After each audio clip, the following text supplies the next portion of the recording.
Hello again, everybody.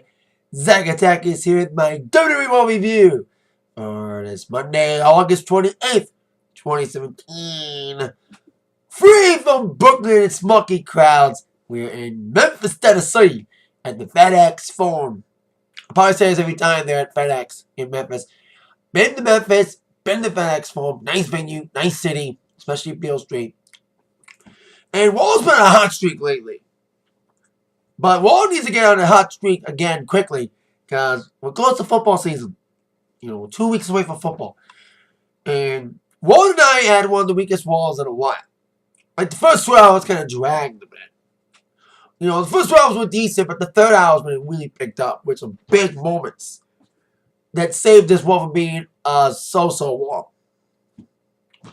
Yeah, the main event for the Raw Women's title that went after an epic contract signing. We thought the signing would be last. Because, hey, the two guys in the contract signings, the Eagles are very big for these. Hey, to let the women main event over them was great. Until that contract signing happened. And it ended up being probably the best promo segment of the fucking year. Between John Cena and Roman Reigns. Shit just hit the fan there. And that main event women's title match. Wow. Did they make a title change because of the fan reaction last week? It could be the case because Sasha Banks got a bad fan reaction last week. Man, can you ever have Sasha defend the title? Once? Once! Crowd reaction be damned. Get to all that in a bit. In his okay little wall that had two big moments piled with a bunch of okayness. We had our first bit of business involving the Intercontinental Champion, The Miz. Speaking of men delivering epic promos, he had an epic promo last week in Brooklyn. Feeding off the smoky crowd, Miz had one of the best promos of the year. Probably up there with the promos we saw this evening. From the off-mentioned two guys I'll get to in a moment. So as Miz was standing in the ring with the Miz to open up the show, he was about to open up his mouth. Kurt Angle's music hits. And interrupts the Miz saying, Miz, you had a great promo last week, made some valid points. You want the IC title to get a bigger spotlight? You want to defend the title more? Well, you weren't able to defend it at SummerSlam. But you are going to defend it at No Mercy. But before No Mercy, you're going to defend the title next week. Who's your opponent? We're going to find out in a 15-man battle royal. So, it doesn't really start Raw with the IC title. Well, there will be IC title match in Raw. Pay-per-view, No Mercy. But will Miz be champion? We'll see who he will face. The 15-man battle royal, you had both Hardys. All of the Mr. Lodge, both Axel and Bo. You also had the club. You had Elias. Basically, all the B-list mid-card were there, like R-Truth, Goldust.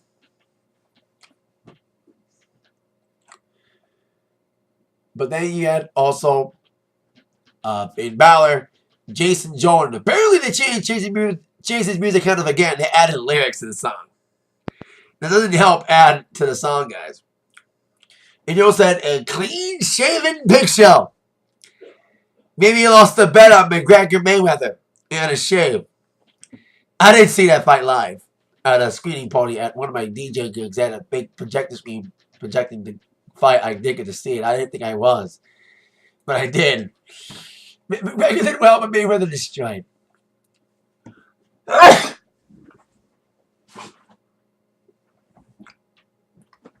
Hold on.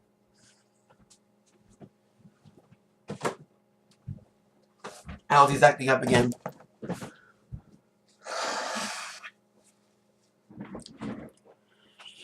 But then you also had Kalisto and Curtis Axel. Somewhat friend, maybe, a guy who has the same name as Curtis Axel, Kurt Hawkins. Ring and see where he's on the title pole.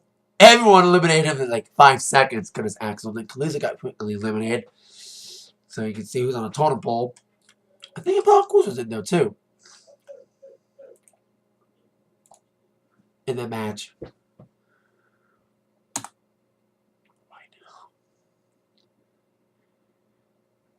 And then Big Show was taken out shockingly. I think Miss Watts took him out. But Jordan was the one that was going to be put. I think my two picks were Jordan and Balor. They're trying to push Jordan to hell. But Jordan being Angle's son is not getting over well. Especially the fact he lost the Balor last week. So I was like, okay, they're not going to do Jordan. At least give Balor something to do.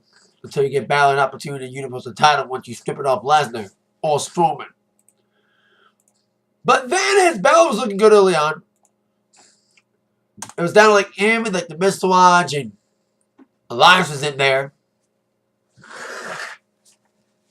He had a pretty showing until he got out. Bray Wyatt showed up out of nowhere.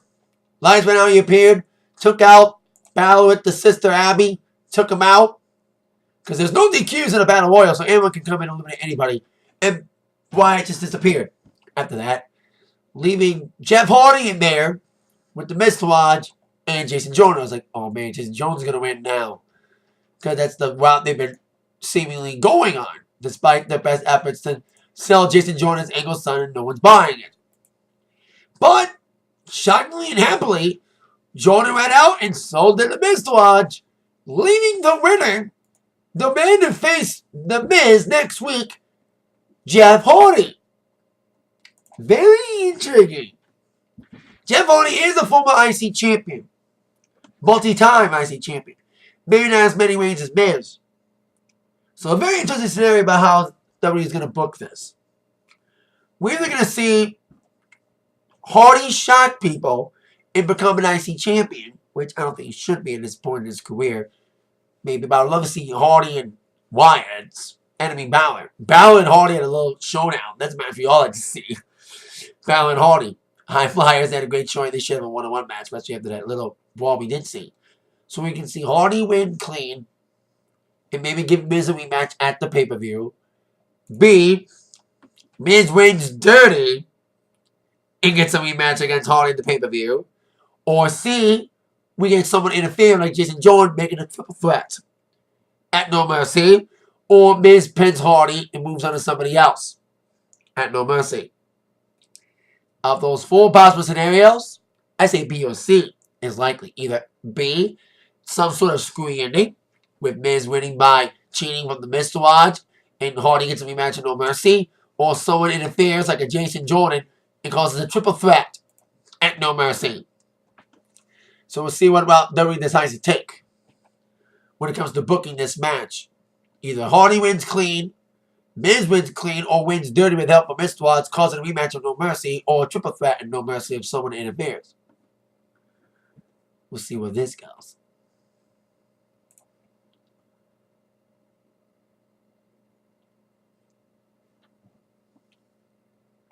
So now after that,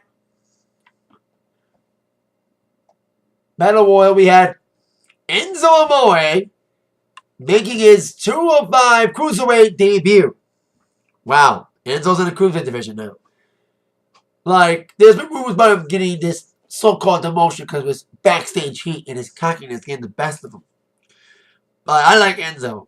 But you're going to push him in the Cruiserweight division where there's other Cruiserweights that are more talented that deserve pushing more than Enzo. Like Cedric Alexander, came out of the league. Cedric Alexander, Noam Dar, who's Enzo face. Before we go along, I got this Cruiserweight joke to make. I went to a concert this past Friday night. It was the Marshall Tucker Band in Foghat. With Jack Foxworthy later came back, it was a comedy rock thing. And it was great until Marshall Tucker came on. And it was a cold night. And Foghat ruled. Even with new members, they still ruled. Jeff and Larry were funny.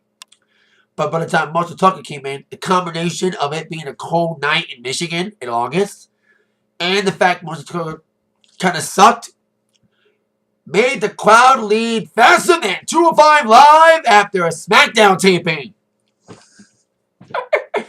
Made it feel like it was like 205 Live was on. You get the joke. The wrestling fans are the only one who kind of get that joke. They were leaving Marshall Tucker like it was 205 Live after a SmackDown taping. There you go. That's the execution. This is how it's going forward. So yeah, that's my little joke that only the wrestling fans will get about Marshall Tucker with the crowd leaving like it was a 205 Live taping. It was like a sea of people leaving. So many people leaving like it was 205 Live. Especially in the last meeting, they left Brooklyn. He had a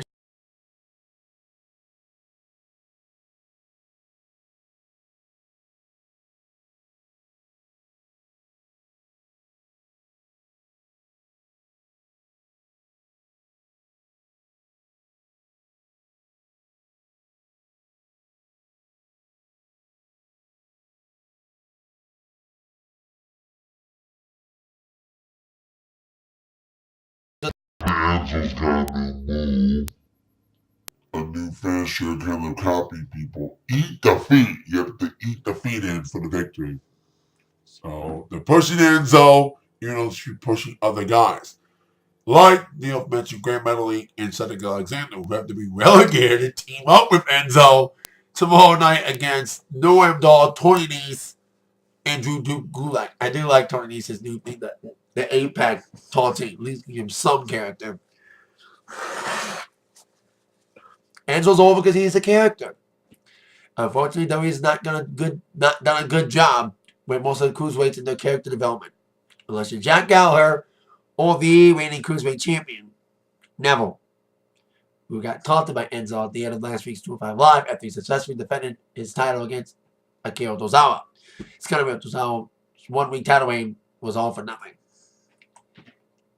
Kind of like the women's title. Anyway, speaking of champions who are still champion, on with the next segment involving the reigning, defending Universal Champion Brock Lesnar, led of course by his advocate Paul Heyman, steaming, should I say, from last week's assault by Braun Strowman, making a title match at No Mercy official. We thought we were going to see this one-on-one face-off at Great Balls of Fire, but Braun Strowman got injured, thwarting those plans to make Roman face off against Strowman, eventually Great Balls of Fire in an ambulance match. But Joe would take on Lesnar instead. And then he kind of ran away. Because Joe looked good for that little moment. They got over for a while, got the opportunity against Lesnar. But he's been kind of nuclear. He was supposed to face Cena tonight. There was rumors that Samoa Joe was going to face John Cena. That didn't happen. Maybe next week. Anywho, he was not going to sing the blues about Braun Strowman attacking Brock Lesnar. He was going to sing the praises of Braun Strowman. Braun Strowman, the monster, took down the beast at SummerSlam. He did look like a legit monster. Destroying Lesnar, possibly him to 2 tables, and knocking the third over him at SummerSlam in that Fatal 4-Way match. An epic match that was better than SmackDown's main event. Jinder and Nakamura, I am sorry. They need more original endings than just having the Singh brothers interfere every fucking time. Or Great Khali, which we didn't see. He's a one-time deal, from what I heard. Anyway. So, Heyman's like, well, we don't believe in monsters, but believe in Strowman. Strowman will get his match. He destroyed Lesnar, but guess what? A monster. He cannot take down the monster, cannot take down the beast more than once. And as Heyman was about to finish off his sentence at the end of his promo, Lesnar just grabbed the microphone and said, basically, I'm going to take you to Suplex City, bitch, and just dropped the mic. At least Lesnar got to speak little, but hey, it was effective. So these little promo, although the sad part is we did not see Braun Strowman at all. We didn't see him interfere at all. We didn't see him appear not only after the segment or at all during his entire walk. So, kind of intriguing. Maybe Braun's in Houston with Booker T, because Booker T was on Raw tonight, helping out with the disaster relief efforts in Houston after Hurricane Harvey took over. Prayers to those in Houston tonight. We're coming from the flood. Jerry Lawler took over on commentary. We are in Memphis after all. The home of Jerry King Lawler. He has a restaurant there, so hey, he was okay tonight as a commentary. He was cheesy as usual, but hey, it's Jerry Lawler. Give him I love or hate him. You know, you gotta get what you take what you give here. Take what you get here. So things are the from Heyman and Lesnar, but as much as I complain about no Strowman, hey, we saw that altercation last week. They're probably gonna build it up. Next couple weeks, we'll probably see more confrontation between these two guys as the build for No Mercy continues. And I know it's on the rumored on the Lesnar's contract that he cannot be paid by a full-time wrestler. And we thought Cena and Reigns' egos are huge for not getting people over. But Lesnar won't get any young guys over. But I hope the guy he levies that against Strowman. We need a part-time champion. But Lesnar's appearing on more than one wall in a row. So that's an improvement. I'll give it that. Now, speed of champions. On to our next affair. 2 singles matches involving the Raw Tag Team Champions. First, we would see Seth Rollins against Cesaro. I don't know if you've seen these two once already. I think we might have a few weeks back. But hey, it's here. They're probably going to get a proper rematch at No Mercy, especially the way these two matches, these individual matches, were booked out and how they ended. So, Cesaro and Rollins, 2 former Ring of Honor guys, wrestling. They had an okay little showing. Great action, great back and forth competition with these 2 guys. And I think you should have thought that their 2 partners, Cesaro's partner Sheamus, and of course Rollins' tag team champ partner Ambrose, might be involved in the ending of this match.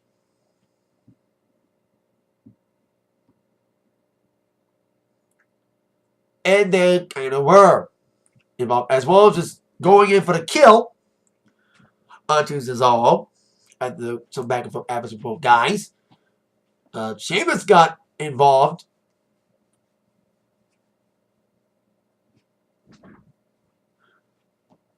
And got into a little brawl with Ambrose. As Ambrose and Sheamus were brawling, Rollins got distracted and got caught, walked into an uppercut from Cesaro in the 1-2-3 victory for Cesaro, pinning one half of the tag team champion with a little help from his partner, distracting Rollins. But then Sheamus is like, hey, I want Ambrose next. So we got this impromptu match.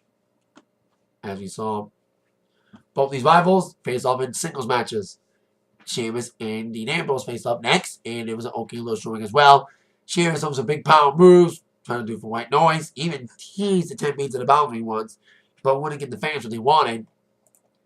But despite some great efforts from Ambrose coming back alive with some big neck breaker, and even trying numerous attempts at the dirty deeds, and going for the lunatic clothesline, Sheamus came one back, attacking the leg, almost doing like a Irish Coast backbreaker, and also doing the Irish clover leaf, trying to do a variation of it.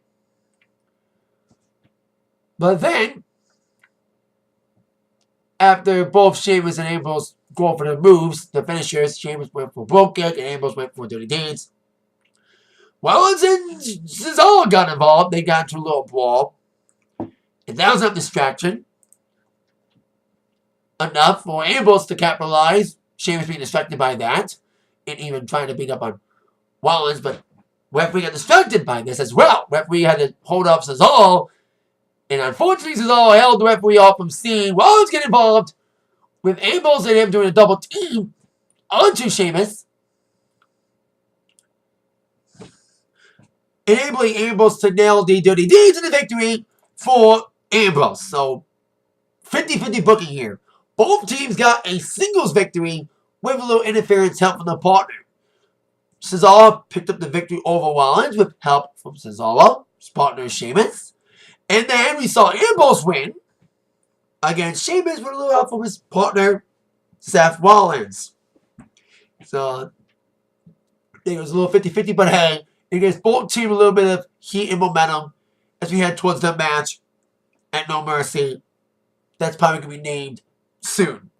It's not official yet, but we're heading that direction for the rematch to happen at No Mercy, because we saw Rollins and Ambrose take on the Hardys last week.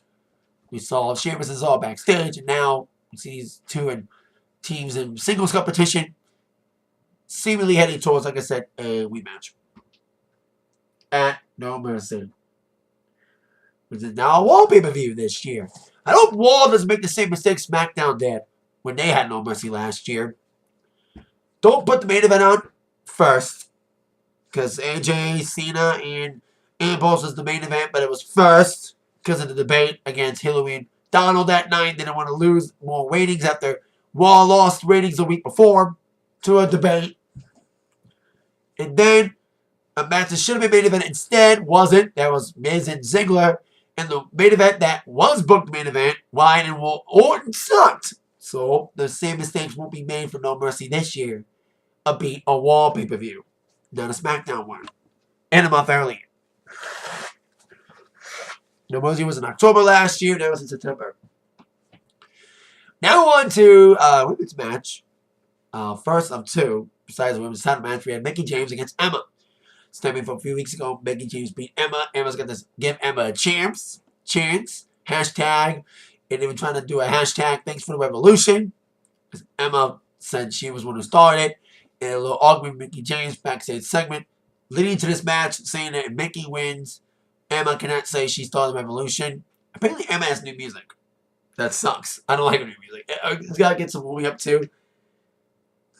But it might be better than Taylor Swift's new song. Anyway. Match was short and sweet. There was a nasty neck breaker from Mickie James on Emma. Emma landed badly. I hope the guy she doesn't get injured again. She's had too many injuries to count. She's almost as injury prone as Sasha Banks is. But then, happily, Emma got over. Her weeks of frustration and losing finally capped off to something. She banned out Mickie James. So she said she started a revolution because she won and still allowed to say it per the agreement she had with Mickie James, because if she lost, she would not be able to say, I started the women's revolution, blah, blah, blah. Hey, Lizzie got Emma a win. Hopefully this leads up to a big payoff. A bigger payoff than this. At least Emma finally won. So, yeah, backstage heat might be gone. But we'll see. Now on to the segment of the night. Not the segment of the night. Not just the moment of the night. But probably the best promo segment exchange of the year. John Cena against Roman Reigns in the contract signing. That turned into a war on the microphone. That almost went to Cena Rock 1 level. Because Cena Rock promos from the first battle, not the second one. Their promos headed to WrestleMania 28 were fucking vicious and went personal. These two went fucking personal tonight in this exchange. If two probably the best promos in a while, especially Roman Reigns. When you're allowed to shoot, I don't care if they were allowed to or they just said fuck it, we're shooting. Dude, they shoot from the hip big time. And they spoke some truths about each other that can both be spoken about both of them. So, Cena came out talking about how Roman Reigns is this blue chip prospect that's been protected. Like him. Almost. And Cena's sharp tongue. He came out first and spoke some tongue before Reigns came out. And Cena got more cheers than Reigns. Because Reigns got his ass went in the building. But I think Cena got a lot more cheers as the promo exchange went on when Reigns got in there. Some of the sickest burns in this was when John Cena said, you're nothing more than a corporate-made John Cena bootleg.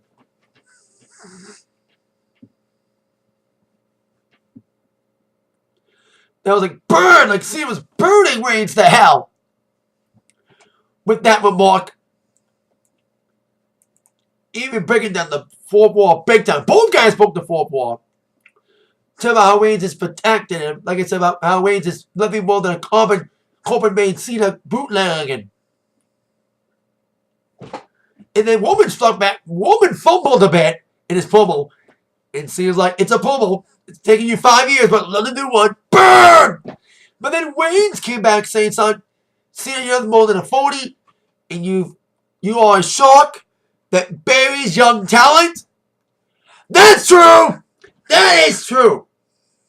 Reigns has buried a lot of people too, but not as bad as Cena has buried young talent. Rusev still hasn't recovered from losing to Cena 2 years ago. And Damien Sandow's career has never been the same after he got buried by Cena. Yes, Cena got more people over. Like AJ Styles, CM Punk, and Daniel Bryan. You know, for as many people Cena got over, he also buried. But then Cena's like, hey, Roman, you took the U.S. title, having the U.S. title as a demotion. I took it and elevated the U.S. title. That's true. Roman had the title this year. He didn't do shit with that title this past February. Cena did more with that U.S. championship than anybody else. Yes, he did beat most of the people in the open challenge, but he had great matches with Sami Zayn, Dean Ambrose, among others in that open challenge for that span of time in 2015. Because you're not doing your job. Burn! Mic drop! Like, both guys were going at each other. I was like everybody else. Every time one guy would stomp the other, like, ooh, ooh. I bet your woman got some roasting skills from his cousins, the Usos. Because they know how to roast people. Just ask the New Day. With the burn of the year involving Xavier Payne's sex tape joke. Go away at all like involving Xavier Woods. Burn of the year from the Usos. And Roman got up to those levels. When Roman's not allowed to be corny, or Cena's not, like they're both corny promo guys. But when they can go off with no filter, no net, and no script, can shoot from the hip, both guys can shoot from the hip and whip each other to fucking hell like they did tonight. And this made fans say, wow, all this is for a match on a B-list pay-per-view. It's not at Survivor Series. It's not at SummerSlam. It's not even at WrestleMania. It's at No Mercy. But they did a heck of a job building it. It was such a great promo exchange with these guys. And then it kind of got somewhat spoiled by the club coming out for reasons. Gallows and Anderson came out talking about how they weren't that good in the Battle Royal. Instead, talking about Cena and Roman, their egos. It's too big. Yeah, we're right about that one. And they wanted to beat up on a couple of nerds. So Cena and Roman would be forced to team up again tonight against the club. And I talked about both guys burying people. And both combined buried the club. Well, not say buried, because the club did have a good offense in. Another agreement with the Battle Royal, which I mentioned, is a tease of Balor Club. We saw Balor tease it with Gallows and Anderson until Gallows and Anderson beat up on Balor. So close! We need Balor Club bad. But at least the club gets a good offense in. But they've been thwarted by Reigns once before. 2-on-1. And again, thwarted by not just Reigns, but Cena. The ending was kind of intriguing. Cena and Roman got along kind of. They didn't do any double team moves, but they tagged White. I thought they were like shove tag each other. Or blind tag each other. But then the ending came when Reigns was going to spear, I think, Anderson. But then Cena at the same time was lifting up Gallows for the FU. Both guys there to finish at the same time. And a 1-2-3 victory for these two unlikely partners. But they still down. I think it would have been a whole lot better if both of them got physical. We didn't see these two get physical at all. Yeah, but I think that's the magic of it. Saving that physical confrontation. You know, not even a shove. Like last week. So there you go. This match didn't need to happen. Should have been Joe and Cena as scheduled, as rumored. But hey, this match was great, but the promo exchange, God, SmackDown's got a lot to top with Hell in a Cell. You know what I mean? They're probably going to have Shinsuke and Jinder at Hell in a Cell, the way they're building it. Then once again fought the Singh brothers from interfering, which they probably still fucking will. Hell, if they still interfered in the Punjabi prison match, there's no way they're not going to get involved in Hell in a Cell. still gonna get involved. Guaranteed. But how are they gonna top No Mercy? Got 2 big matches booked. You only have 2 matches made for it, but guess what? The big matches! Strowman, Lesnar, and Cena Reigns. He's still gonna book the tag team title match. The tag team title match is booked, but we need to know who's the champion, who's the challenger. Stemming for what happens next week between Miz and Hardy. And then the women's title match, which we will probably see what that will be at the end of the main event this evening.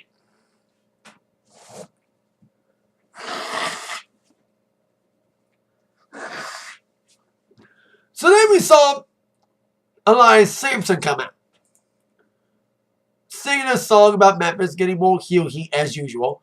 But it's going to be interesting to have Elias come out, especially after coming out following the Cena woman exchange. So it's like interesting. He still got heat as he did. Because the 2 guys who have the biggest heat in the company were before Elias.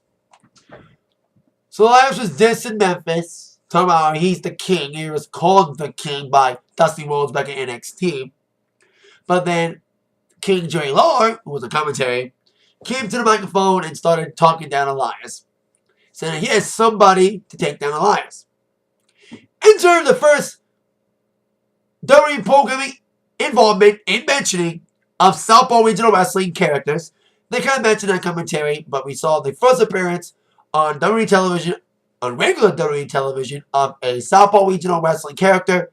But of all characters, it was Elvis Wesley, the character played by Heath Slater. Now I'll say this. If this was in Brooklyn last week, there would have been a much better reception for this. Because the diehard fans and Brooklyn Smoky fans would know who Elvis Presley is and know what Southpaw Regional Wrestling is. But we're in the South, where they may not have a lot of internet access. Stereotyping this, but hey. You know, hate me. But hey, I do it. They may not watch the YouTube channel and not know what Southpaw Regional Wrestling is. If you do not know what Southpaw Regional Wrestling is, watch it, live it, love it. Season 2 is awesome. You know what I mean? It was cool to see Southpaw Regional involvement. At least I mentioned a character being on the program at all. It's great. You know, but I wish I was more into it. If it was in a better city like Brooklyn or a smaller city, would have been better received. But it got as much quicker as when Mickey James came out. Hold on a minute. Call from Center Max.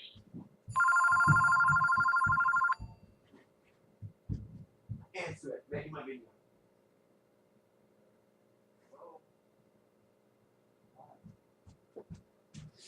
Sorry about that. My brother was calling and no one was answering the phone. My brother was calling, no one was answering.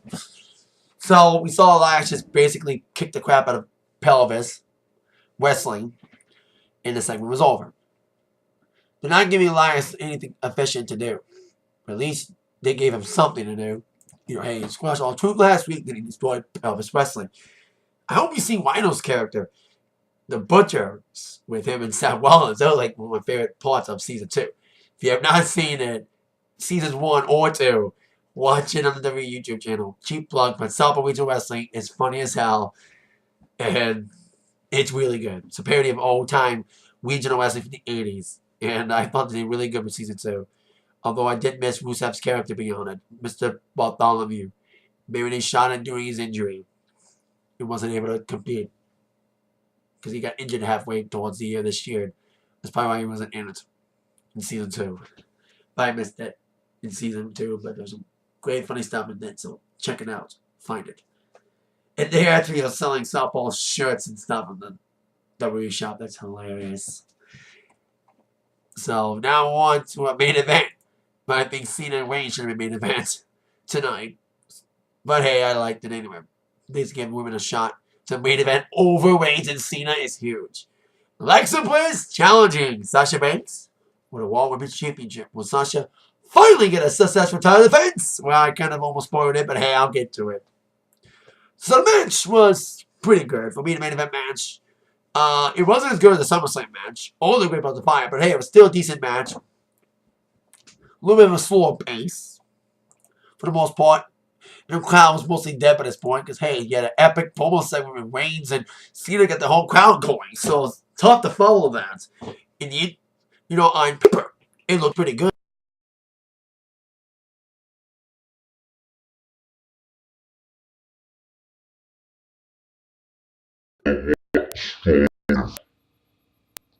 Minus the club match. They would have ended Raw if Cena wins with a way better ending. But hey, time to get women over. Mae Young Classic starts tonight, so I got women over. I gotta watch those 4 episodes. I heard they just signed Casey Catanzaro from American Ninja Warrior.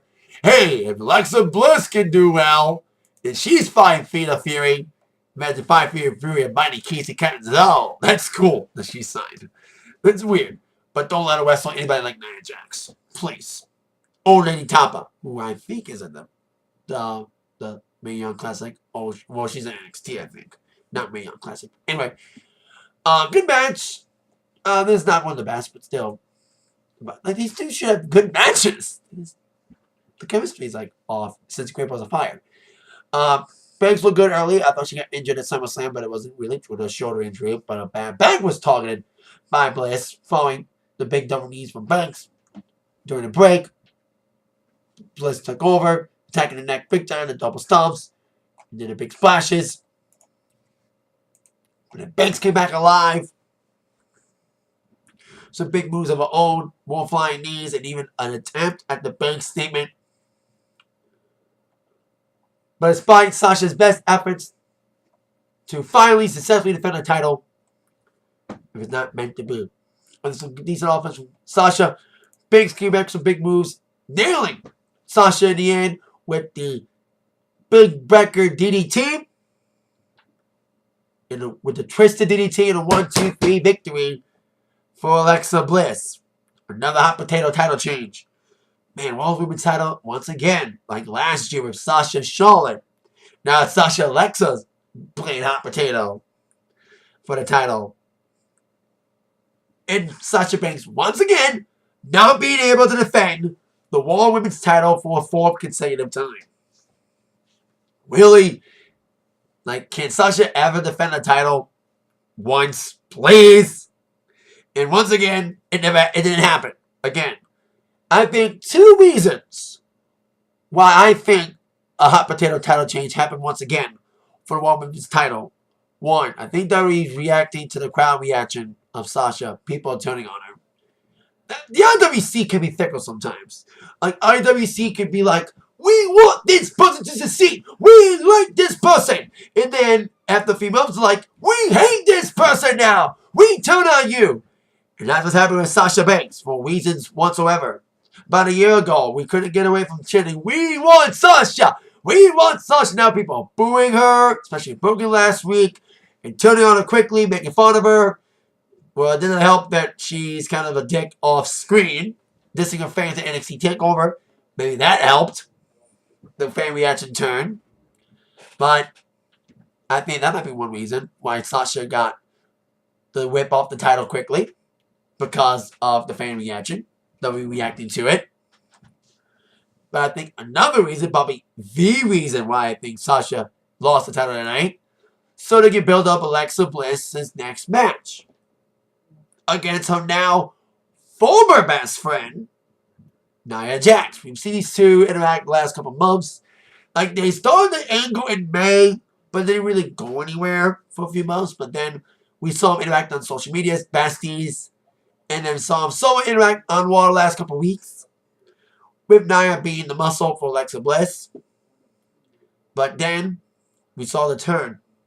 After the match, and after Alexa won, we saw Nia Jax come out, applauding Bliss and then attacking Sasha. But then she lifted Bliss on her shoulder, and once she did it, I was like, I think we all know what's going to happen. She pulled like a Triple H Batista on the Randy Orton. But without the Triple H saying the thumbs down to Nia to do what she did to Bliss. Took her straight down with an electric chair and standing tall with Bliss's newly retained women's title above her head as we ended Raw. So is Nia Jax considered a babyface now? So Nia's a face. How are they gonna book that? So it's gonna be interesting to see if Nia has booked the face or she still booked the heel and have a heel match at No Mercy. Unless they make it a triple threat with Sasha Banks. So that's what could happen. Triple threat. But if they do one-on-one, great. We'll see how Bliss does one-on-one against Bliss. In Banks, says frenemy Nia Jax. So, there you go. Decent match between Bliss and Banks. On paper, it was great to have a main event. Really good to not be the main event segment.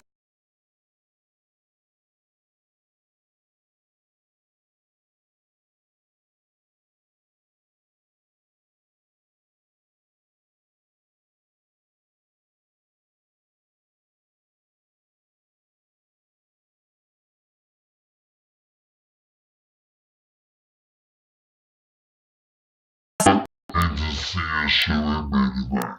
Especially at the way that two great moments.